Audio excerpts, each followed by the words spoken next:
ঢাকার বাংলাদেশ চীন মৈত্রী সম্মেলন কেন্দ্রের পাশে পুরনো বাণিজ্য মেলার মাঠে সোমবার ঈদ উল ফিতরের নামাজের আয়োজন করে ঢাকা উত্তর সিটি কর্পোরেশন। সেখানে উপস্থিত হয়ে নামাজ আদায় করেন সরকারের উপদেষ্টা আসিফ মাহমুদ।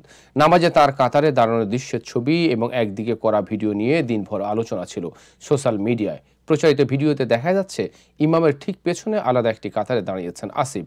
তবে রিওমার স্ক্যানারে এই সংক্রান্ত একটি লাইভ ভিডিও খুঁজে বের করে সেটি বিশ্লেষণ করতে দেখতে পায় আসিফ মাহমুদ শুরুতে অন্য মুসল্লিদের সঙ্গে প্রথম কাতারে দাঁড়িয়েছিলেন। নামাজ শুরুর আগে ইমাম সাহেব নামাজের জন্য সবাইকে দাঁড়াতে বলেন, কিন্তু বিকল্পে ইমাম মুফতি জুবাইর আহমেদ আল আজহারি তখন ইমামের ডান পাশে একটু পেছনে দাঁড়ায়। মাইকে প্রথম কাতার থেকে যে কোনো একজনকে ইমামের বাম পাশে একটু পেছনে দাঁড়ানোর আহ্বান জানানো হয়।